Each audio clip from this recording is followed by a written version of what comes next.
انہوں نے حق کی بات کو رد کیا. کسی نے ان انبیاء کی نسبت کی وجہ سے، کسی نے اپنے تکبر کی وجہ سے، کسی نے اپنے کوئی دنیاوی مصلحتوں کی تحت حق کو تسلیم نہیں کیا.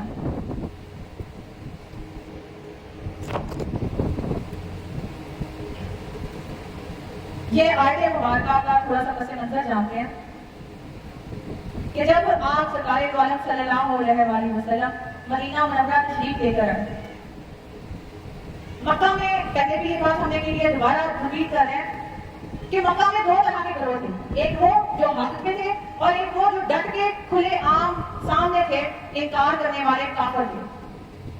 مدینہ میں تین طرح کے گروہ تھے، ایک جو حق میں تھے، ایک جو کافر تھے، اور تیسرے جو سب سے خطرناک گروہ تھا وہ تھا منافقین کا، جو آپ سرکار کی صفوں میں بیٹھتے تھے لیکن آپ سرکار کی جڑیں کاٹتے تھے، آپ سرکار کے اندر سے بغض رکھتے تھے، حسد رکھتے تھے، اور آپ سرکار کی باتوں کا مذاق اڑاتے تھے.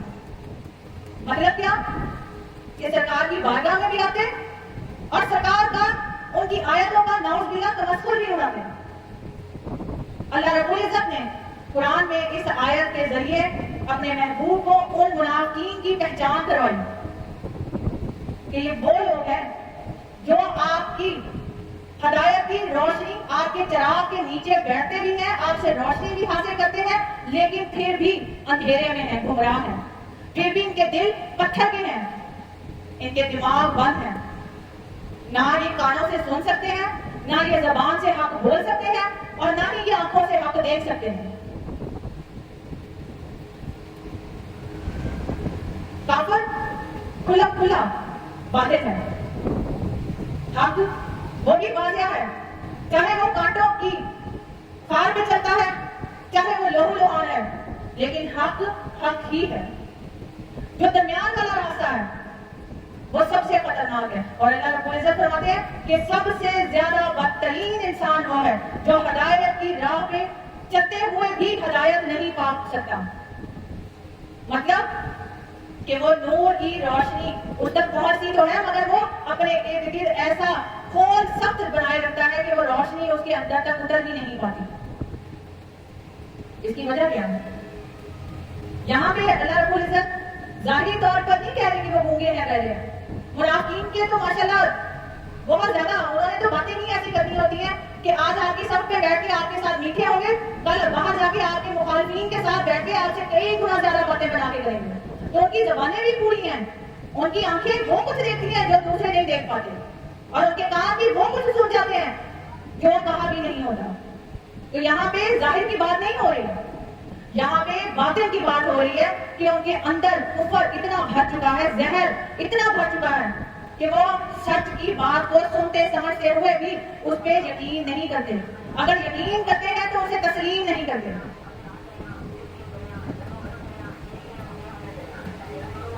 یہ آیت مبارکہ ہم سب کو اپنے آپ کو انصاف کے ترازو میں ناپنے کا حکم دیتی ہے کہ ہم سب اپنا ایک دفعہ انالیسس کریں، اپنا موازنہ کریں کہ کیا ہم بھی ایسے تو نہیں. جب سرکار والا صلی اللہ علیہ وسلم کا دور مبارک تھا تو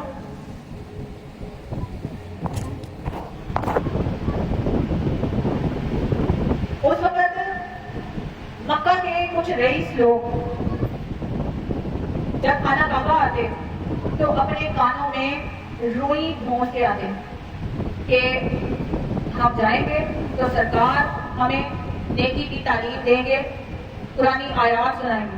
تو اس بنا پہ کہ ان کی آواز ہمارے کانوں میں نہ پہنچے وہ اپنے کانوں میں روئیاں لے کے آتے تھے. پھر آپ کے چچا ابو جہل ایک دفعہ ابو جہل اور کچھ سرداروں نے مل کے فیصلہ کیا کہ حضرت محمد صلی اللہ علیہ وآلہ وسلم سرکار کا ذرا موازنہ تو کرے کہ یہ کیا ہے کیا. تو ابو جہل نے کہا کہ اگر تم سچے ہو تو چاند کے 2 ٹکڑے کر کے دکھاؤ. آپ سرکار دو عالم صلی اللہ علیہ وسلم نے اپنی شہادت کی انگلی سے چاند کے 2 ٹکڑے کر دیے اور پھر دیکھیں ان کے گونگے بہرے اندھے ہونے کی مثال کہ ابو جہل نے آپ سرکار پہ یہ فتویٰ لگا دیا کہ انہوں نے ہماری آنکھوں کے اوپر جادو کر دیا کہ ہماری آنکھیں چاند کو 2 حصوں میں دیکھنے لگے. یعنی کہ اتنا کٹھور دل تھا کہ سچ دیکھتے ہوئے بھی انہوں نے اس بات کو تسلیم نہیں کیا کہ چاند 2 ٹکڑوں میں ہو چکا ہے. انہوں نے آگے سے یہ فتویٰ لگا دیا کہ ہمارے اوپر جادو کر دیا اور ہم اس جادو کے اثار میں آگے ہمیں چاند 2 حصوں میں دکھائی دے رہے ہیں. تو یہ ابو جہل کی مثال نہیں, ہر اس انسان کی مثال نہیں جو تکبر, حسد, غیبت, چغلی سے بھرا ہوا ہے, جو چلتے پھرتے اٹھتے بیٹھتے ایک دوسرے کی بدگوئی کرتا ہے. ایک فقیر سے دنیا کو کیوں اتنی تکلیف ہوتی ہے؟ یہ سرکار کی سنت سے سمجھ نہیں آ رہا کہ جب بھی کوئی حق سچ کی راہ پہ چلتا ہے تو دنیا اسی طرح سے انگلیاں اٹھاتی اس کی طرف اپنا رخ کر لیتی ہے. ہمارے استاد محترم کہتے ہیں کہ جب فقیر پہ انگلی اٹھے تو سمجھ جانا چاہیے کہ اس کا مقام اور مرتبہ اب بلندی کی طرف رواں رواں ہے, کیونکہ جیسے ہی جس بیری کو پھل لگتا ہے اسی کو ہی پتھر پڑتے ہیں. جب وہ بلندی کی طرف جا رہا ہوتا ہے, دنیا کے اندر کا جو شیطان ہے وہ انہیں اس چیز کی طرف راغب کرتا ہے کہ اس کو تکلیف دو, اذیت دو, ہر وہ راستہ اس کا بند کر دو جس راستے سے یہ حق سچ کی طرف جاتا ہے.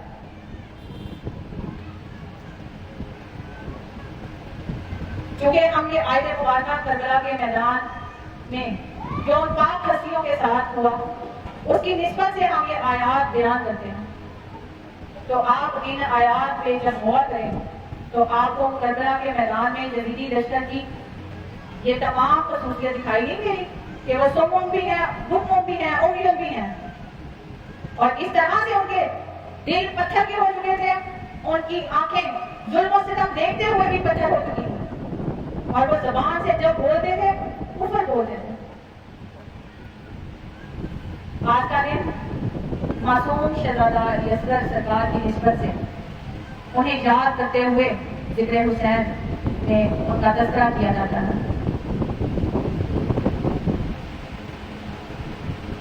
جب کربلا کے میدان میں تمام امام حسین کے ساتھی, آپ کے اہل و جال, آپ کے بیٹے سب شہید ہو گئے اور ہر خیمے میں الدش کی آوازیں گونج رہی تھی.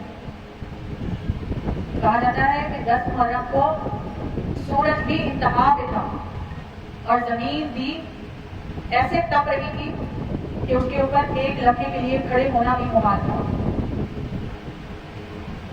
6 محرم کا دن آخری دن تھا جب پانی مکمل طور پر بند کیے جا رہا تھا, کیونکہ 6 محرم تک یزید کی فوج نے سخت آرڈر جاری کر دیے تھے کہ یا تو امام حسین سرکار سے بیعت لے لی جائے, اور اگر وہ بیعت نہیں لیتے تو اب ان کی طرف جنگ کا ہاتھ بڑھا دیا جائے, ان کی طرف پانی بند کر دیا جائے اور ان پہ اتنی سختیاں بڑھا دی جائیں کہ یا تو وہ ہتھیار پھینک کے ہماری ہاں میں ہاں ملا لے, یا پھر ان کو شہید کر کے ان کو پامال کر دیا جائے ان کی لاشوں کو. تو آج 6 محرم وہ فیصلے کا دن تھا کہ جب آخری بار امام حسین سرکار کو یزیدی فوج نے حکم کیا کہ ہم آخری دفعہ آپ سے پوچھ رہے ہیں کہ آپ یزید کے ہاتھ پہ بیعت کریں گے یا آپ جنگ کے لیے تیار ہیں. تو امام حسین سرکار نے فرمایا کہ مجھ جیسا تم جیسوں کی بیعت نہیں کر سکتا. یہ بتانے کا مقصد تکبر نہیں تھا, حق کو واضح کرنا تھا کہ جو حق کی راہ کا مسافر ہے وہ کبھی بھی کسی باتیں کے ہاتھ پہ بیعت نہیں کرے گا, کبھی بھی باتیں کی ہاں میں ہاں نہیں ملائے گا. امام حسین سرکار نے جب انکار کر دیا تو فوجوں نے آپ کا پانی مکمل طور پر بند کر دیا. کتنے 100 سپاہی فرات کے کنارے لگا دیے گئے کہ کوئی بھی فرات سے پانی نہ بھر سکے. جب یوم عاشور آیا, ہم نے یہ بات پہلے بھی بتائی ہے کہ علی اصغر سرکار وہ ہستی ہے کہ جو 3 محرم سے بھوکے اور پیاسے تھے. جب 3 محرم کو فوجیں بے انتہا کربلا کے میدان میں پہنچنی شروع ہوئی تو بی بی رباب ڈر سے خوف سے ان کا دودھ خشک ہو گیا. اس کے بعد پانی نہیں تھا, خوراک نہیں تھی. تو علی اصغر سرکار چونکہ 6 مہینے کے تھے, ان کی اور کوئی خوراک نہیں تھی, تو آپ 3 محرم سے بھوکے اور پیاسے تھے. جب 10 محرم کو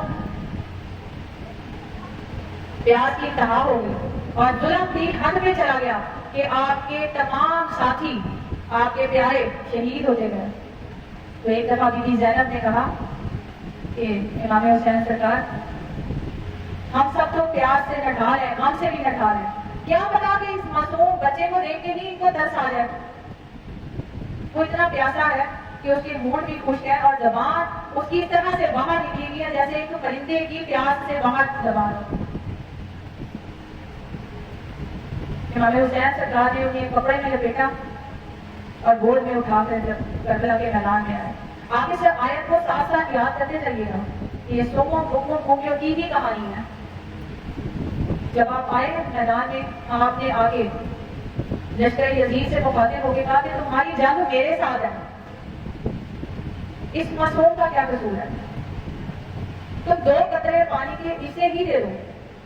اگر تمہیں لگتا ہے کہ اس کی آڑ میں پانی پینا چاہتا ہوں تو میں اسے تمہارے آگے رکھ دیتا ہوں, تم خود اس کو پانی کے 2 گھونٹ پلا دو. اور جیسے آپ نے خطبہ دینا شروع کیا, یزیدی لشکر میں آپس میں کوحرام بجنا شروع ہو گیا, آپس میں بات چیت شروع ہو گئی.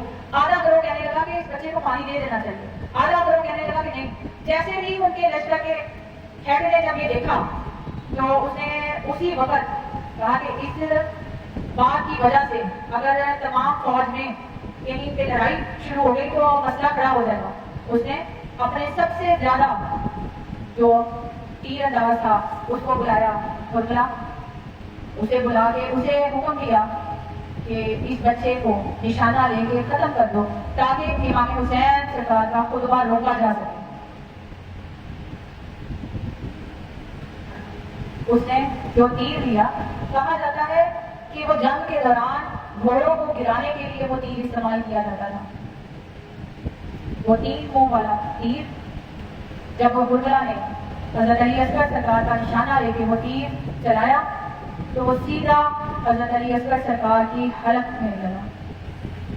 اب وہ اتنا بڑا تھا کہ آپ کی گردن اس کی آگے بہت ہی چھوٹی تھی اور آپ کی گردن اس طرح سے لٹک گئی جیسے پرندے کا شکار کیا جاتا ہے تو اس کی گردن لٹک جاتی ہے. اور وہ تیر آپ کی حلق کو چیرتا ہوا امام حسین سرکار کے بازو میں پیوست ہو گیا.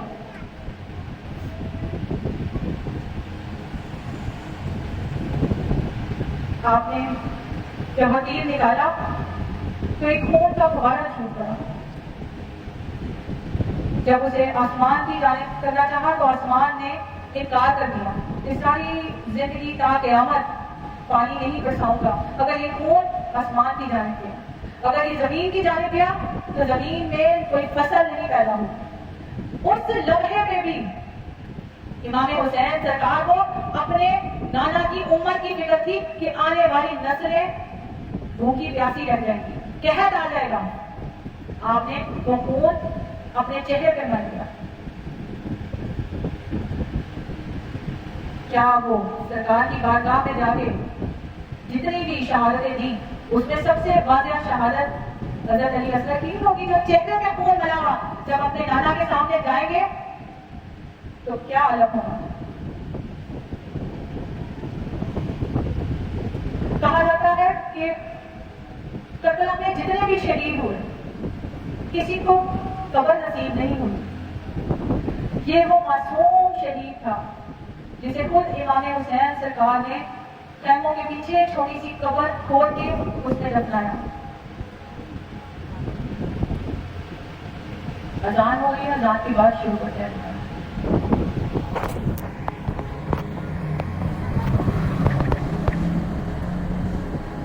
اللهم صل على سيدنا مولانا محمد وعلى آله وأصحابه وبارك وسلم تسليما.